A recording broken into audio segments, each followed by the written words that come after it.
शुक्रिया चेयरमैन साहब, आपने मुझे बोलने का मौका दिया। मैं इस तहरीक अदम एतमाद की तारीफ में खड़ा हूँ जिसको टीआरएस पार्टी और हमारी पार्टी ने दिया, जिसको स्पीकर साहब ने कबूल किया। सर, मैं 11 पॉइंट आपके सामने रखूँगा जो मैं बताने की कोशिश करूँगा कि क्यों हम इस तहरीक अदम एतमाद की तायीद में और मोदी हुकूमत की मुखालिफत में खड़े हैं। सर, हालिया दिनों में हमारे मुल्क में ट्रेन में एक वर्दी पोश दहशत गर्द ने अपने सीनियर मीना साहब का कत्ल करने के बाद ट्रेन के कंपार्टमेंट में जाकर नाम पूछकर, चेहरे पर दाढ़ी देखकर, कपड़े देखकर उनको कत्ल कर दिया और उसके बाद उसने कहा कि देश में रहना है तो मोदी को वोट देना पड़ेगा। मैं हुकूमत से जानना चाहूँगा कि क्या ये अक्सरियती तबके की एक्सट्रीमिज़म और रेडिकलाइजेशन की बेहतरीन मिसाल नहीं है, और अगर है तो फिर हुकूमत इस पर क्या करेगी।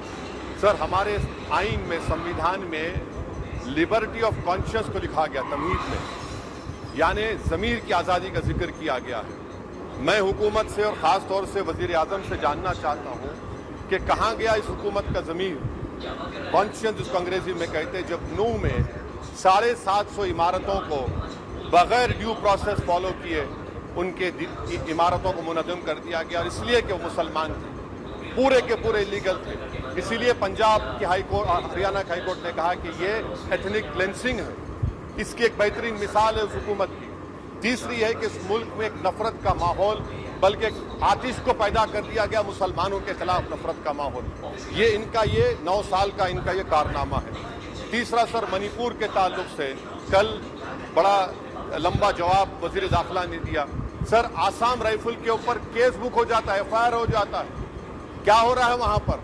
कहाँ गया आपका कॉन्शियस, कहाँ गया आपका ज़मीर जब वहां की महिलाओं की अस्मत रेजी की जा रही है? और आप मुख्यमंत्री को नहीं हटाना चाहते इसलिए क्योंकि वो कोऑपरेट कर रहा है। सर, मैं हरियाणा और मणिपुर के वजीर आला के लिए किसी शायर ने अच्छा कहा था कि कुर्सी है तुम्हारा ये जनाजा तो नहीं, कुछ कर नहीं सकते तो उतर क्यों नहीं जाते? आखिर कहाँ गया? उन ताबूतों में खो गया कि आपका कॉन्शियस, आपका ज़मीर, जहां पर 50,000 लोग बेघर हो गए, यानी 6 लाख हथियारों को लूटा जा रहा है। आखिर कौन सा आप इंचार्ज वहां पर है? सर, 14 पॉइंट हिजाब को एक मसला बना दिया गया और मुस्लिम बच्चों को तालीम से महरूम कर दिया गया। क्या ये आपका लिबर्टी ऑफ कॉन्शियंस है? कहाँ गया आपका ज़मीर? सर, अभी आपने फाइनेंस मिनिस्टर साहबा ने कहा, यहाँ पर DMK के मोहतरमा कनीमोजी ने महाभारत के द्रौपदी का जिक्र किया। मैं ये पूछना चाहता हूं, बिल्किस बानो इस देश की बेटी है या नहीं? जिस बिल्किस बानो को 11 लोगों ने रेप किया, प्रेग्नेंट थी, उसकी मां का रेप किया, उसकी बेटी को कत्ल कर दिया, उसकी मां का कत्ल कर दिया, आपने कातिलों को रिहा कर दिया। ये आपका कॉन्शियंस है? ये आपका कॉन्शियंस है? आप तो मेजोरिटेरियन पॉलिटिक्स को फरोग दे रहे हैं। सर, 14 चाइना के ऊपर कोई नहीं बोलते हैं। प्रधानमंत्री मोदी ने उस वक्त 2013 में जब प्रधानमंत्री नहीं थे कहा था कि समस्या बॉर्डर पर नहीं, दिल्ली में है। अगर हम अपनी जमीन पर हैं तो डिसएंगेजमेंट क्यों कर रहे हैं? क्या आज चीन हमारी जमीन पर नहीं बैठा है? क्या आज चीन से आप बातचीत कर रहे हैं? आप डिसएंगेजमेंट कर दिए। बताइए डी-एस्केलेशन, डी-इंडक्शन कब होगा? मैं आपके जरिए से हुकूमत को बता रहा हूं कि अगर प्रधानमंत्री ने अहमदाबाद में शी जिनपिंग को बुलाकर झूला झुलाया था, क्या हुआ? क्या नतीजा निकला उसका? चेन्नई दिखाया, क्या नतीजा निकला? सर, इसलिए चीन पर बोलिए, चीन को उखाड़ कर फेंकिए। सर, और एक पॉइंट जिस पर मैं मुखालिफ तायीद में खड़ा हूं, हाई इन्फ्लेशन है इस मुल्क में, हाई अनएम्प्लॉयमेंट है, स्टैग्नेटिंग कंजम्पशन है। इसकी वजह से महिलाओं में हाई एनीमिया लीड कर रहा है। ये हुकूमत इसकी जिम्मेदार है। सर, कुलभूषण जाधव कहाँ है? पाकिस्तान में बैठा है, आप क्यों नहीं लेके आते? आप विश्वगुरु कहते हैं, कुलभूषण यादव को भूल गए आप। कतर में 8 नेवी ऑफिसर 1 साल से जेल में हैं, आप नहीं ला सके उनको। सर, और एक चीज, 1991 का प्लेसेस ऑफ वर्शिप एक्ट इस ऐवान में पास किया गया था कि तारीख के जख्मों को नहीं खुरेदा जाएगा। आप विरोध रहे उनको। मैं आपको इंतबा दे रहा हूं, वार्न कर रहा हूं, इस मुल्क को नब्बत के दहे में मत लेकर जाइए। 91 का एक्ट सुप्रीम कोर्ट में जवाब दीजिए कि आपकी हुकूमत 91 प्लेस ऑफ वर्शिप एक्ट की कायम है, उस पर कायम रहेगी। UCC सर, इस UCC का फार्मूला क्या है? एक मुल्क में एक मजहब, एक कल्चर, एक जबान। ये तो डिक्टेटरों का फार्मूला है। भारत एक गुलदस्ता है, भारत एक मोज़ाइक है। यहाँ पर बेशुमार जबानें, बेशुमार मज़ाहिब बोले जाते हैं और हिंदू अनडिवाइडेड फैमिली में Now, OCG, please try sir to conclude. Sir I am concluding 8 crore 75 Hindu खानदानों को 3,800 करोड़ डिडक्शन मिला। इसके बारे में आप क्या कहेंगे सर? और मैं कंक्लूड करने से पहले आपको बताना चाह रहा हूं कि माइनॉरिटी वेलफेयर का बजट 40% कम कर दिया गया।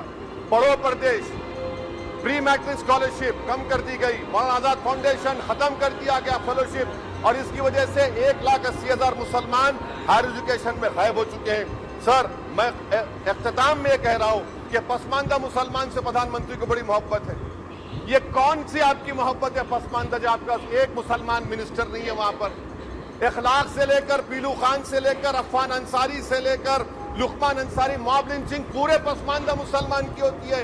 पावर लूम बंद है, अंसारियों के कुरैश बरादरी का कारोबार बंद किया जाता है। स्पीकर सर, मैं कंक्लूजन में अभी कल हमारे होम मिनिस्टर ने कहा था क्विट इंडिया। अगर इनको मालूम हो जाए कि क्विट इंडिया का नारा एक मुसलमान ने दिया था तो वो भी नहीं बोलेंगे, वो नहीं मालूम था उनको। उसका मैं कंक्लूड कर रहा हूं, उसका नाम यूसुफ मेहर अली था सर। यूसुफ मेहर अली ने क्विट इंडिया का नारा बनाया, जिसको महात्मा गांधी ने सारे देश में एक पैगाम दिया। मैं कंक्लूड कर रहा हूं सर, इस देश में अगर आज क्विट इंडिया करना है तो कहना पड़ेगा चाइना क्विट इंडिया। जो गौ रक्षक है जिसका नाम मोनू है, वो आपके लिए मोनू डार्लिंग बन गया है, उसको कहिए क्विट इंडिया। सर, जो लोग तुष्टीकरण की राजनीति आप कर रहे हैं, आप हिंदू अक्सरियती लोगों में हथियार बांट रहे हैं, ये आप देश के लिए खतरा पैदा कर रहे हैं। Now, please, sir, I am concluding. इसीलिए हम आपसे अपील कर रहे हैं कि हुकूमत से कह रहे हैं कि आप जो सियासत कर रहे हैं इससे नुकसान देश को होगा। प्रधानमंत्री जब खड़े होकर जवाब देंगे, हम उनसे पूछना चाह रहे हैं, पॉइंटेड क्वेश्चन है, क्या देश बड़ा है या हिंदुत्व गोलवालकर की आइडियोलॉजी बड़ी है? मैं इस तहरीक अदम एतमाद की तायद में खड़ा हूं और हुकूमत की मुखालिफत में। सर आखिर एक आधा मिनट सर, दो लोग, दो महाज है इस मुल्क में, एक चौकीदार है, एक दुकानदार है। एक चौकीदार है, एक दुकानदार है। जब जुल्म हम पे होता कोई मुंह नहीं खोलते। यूएपीए का कानून अमित शाह ने लाया, इन दुकानदारों ने तायद की। आज उस यूएपीए का कानून में 83 साल का बुढ़ा जिपर खत्म करो, जिपर नहीं होने से मर गया। आखिर कब तक दुकानदार और चौकीदार हमारी लाशों पर सियासत? सर हम कंक्लूडिंग, कब तक सियासत करेंगे? अगर आप जुल्म के खिलाफ आवाज नहीं उठाएंगे तो आपकी दुकानदारी नहीं चलेगी, चौकीदार को धन्यवाद श्री तीसरा महाज करेगा। शुक्रिया सर।